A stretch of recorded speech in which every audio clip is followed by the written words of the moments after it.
Okay, fine. Look, I get it. I wasn't originally gonna get this guy due to strict budgeting, but due to my mental health spiraling out of control, resulting in irresponsible spending, so I got this guy regardless in the name of impulsivity. So yeah, make fun of me all you want. I got him, you know, after the devastating reality of his necklace adult counterpart. That's a major reason. The impulsivity was just a mere justification, you see.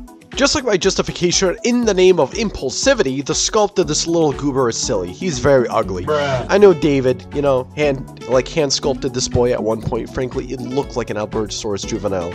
But as usual, his prototypes tend to look better than the final products, in my opinion.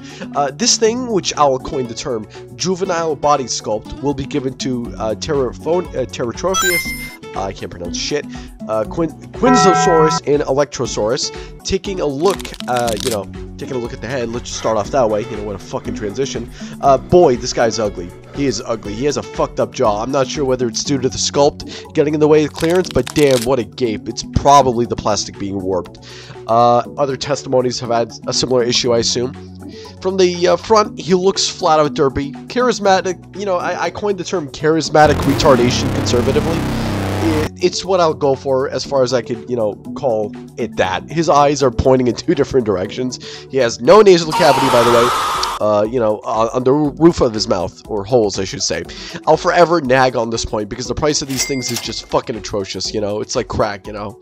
I keep shooting myself in the foot. But come on, to be fair, but these figures, you know, to be fair, with these figures, with this mold, are all the same price. But on the side note, with these molds are all the same price. But on the side note, Andy Toy Reviews, you know, gets special treatment on the top priority because, you know, he gets sent his shit early when anyone, than anyone, so he can be featured on David's little website.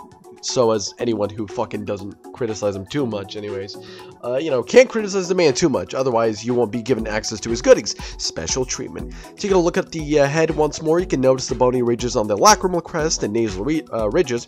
They're not the best, but I'm not gonna act like I could do better in terms of paint. But you know, frankly, this whole head, I wished it was inspired by the Saurian or some other paleo-accurate inspiration of some sort, rather than whatever the fuck this guy is. Taking a break from the Doofus over here, Doofus's head, analyzing his body is a different story. Because it's a treat to look at, you know, nothing too overbearing or insulting to any capacity. And yeah, theropods are pretty flat, you know, but from above, when they're, you know, when they're juvenile, again, sculpt is A tier, standard, nothing to write home about. But I do admire the avian feet and the scales, like, you know, that got up to the foot or the ankles, the feet or toes, I should say. I should say they're very pudgy in a way. I'm not sure if that makes any sense, but generally there isn't much to say. It's a solid mold, fun to handle. Apologies. Very smooth, just a-okay.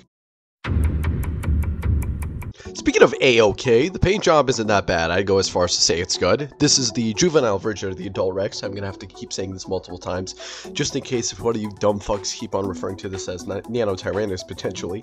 You know, the colorations are based on the earless monitor lizard. Inspired is very, the term inspired is very used very liberally here. You know, it's very, very generous in terms.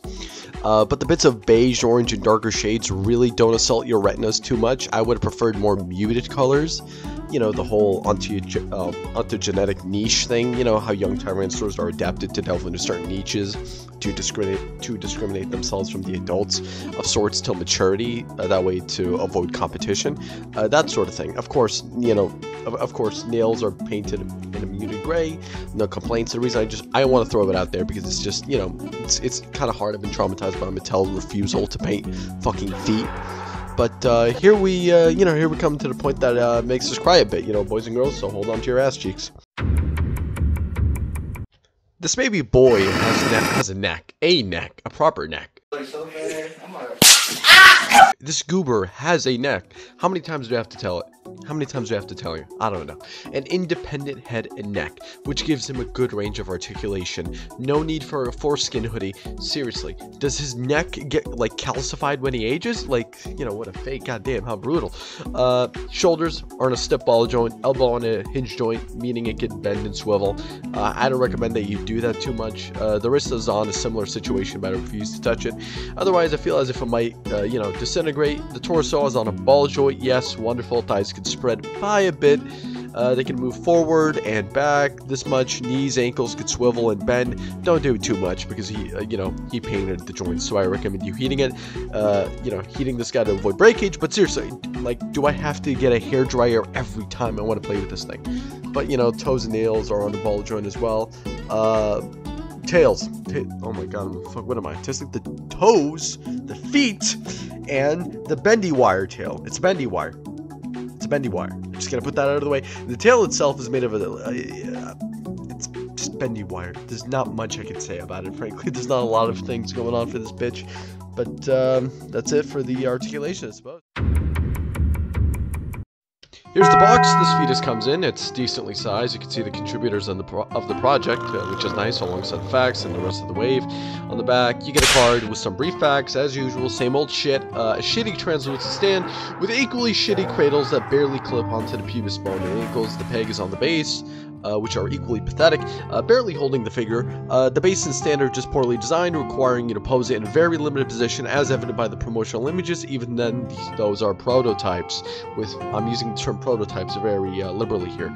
Alternative feet also included. Toes, bending toes lifted off the ground. Same old, same old. There's nothing to write home about. The bases suck. I'm not going to sugarcoat it, as mentioned previously. Why can't the bases be heavier? Why can't they be used as storage? I just don't get it. Like, do they really justify the price? Who knows? There's so many fucking unanswered questions with this motherfucker. Here's this little goober with its adult counterpart. Here is this little goober alongside his 1/35th scale adult counterpart as well. I don't know how I can say little goober fast, otherwise my mouth is gonna have a fucking stroke. Let's throw in new tyrants as well. Hell, you know what? Fuck it. Let me just show you the shelf, because I refuse to pan the freaking camera. I refuse to get this shit and start to do it individually. Just look at and get the general size consensus. Here it is against some general Mattel figures: the Diabloceratops, Impellosaurus, Scorpionator, Liopleurodon, Chronosaurus, and a few other notable mentions. Some Hammond collection figures as well: Pachycephalosaurus, Concavenator, Dilophosaurus, Ceratosaurus, the new Irritator and Ankylosaurs, which are just a treat to handle in my opinion. Hope you get the idea. How big is this guy? So just get I hope you understand how big this guy is. I'm so sorry, I'm having a stroke lately. I said just get a Hammond collection figure, specifically the Irritator or Concavenator. Concavenator is like relatively the same amount of articulation, but the neck has a much better range of motion. On top of that, the motherfucker is like $14. So yeah, that's pretty much it, boys and girls. So if you're looking for playability and enjoyment, drop it on a Hammond collection. It's worth the cash. If you must, and I mean if you must, pay attention to my wording, get the juvenile when you need to. However, I suggest you save up your money for a bit for a better mold, frankly. If you really want the juvenile Rex, go ahead, but I'm not really a big fan of the head. This head sculpt is disgusting. Come to think of it, I don't want to spoil some of my future reviews regarding the juvenile body molds, but the head sculpts on those are tremendous, but the bodies do not suit them. They seem like, I don't know, I'm a little confused, because at first they seem like an interesting phenomena or an interesting option, but the sculpt is that of a juvenile animal. That's just like getting like an adult human being from the Netherlands and plopping it on the body of a juvenile black kid from Somalia. That's a weird way to say it. Just forget what I say. Point is, just to wrap it up, I give this figure a score of I say a 7 out of 10. It is almost good, frankly. The base is ass, the base is holding it back, the articulation is very well, it's very good. The figure feels solid, the color is just very well put in.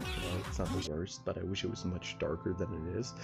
And just some other opinionated nitpicks, but then regardless, I hope you, like, comment, share, and have a good day.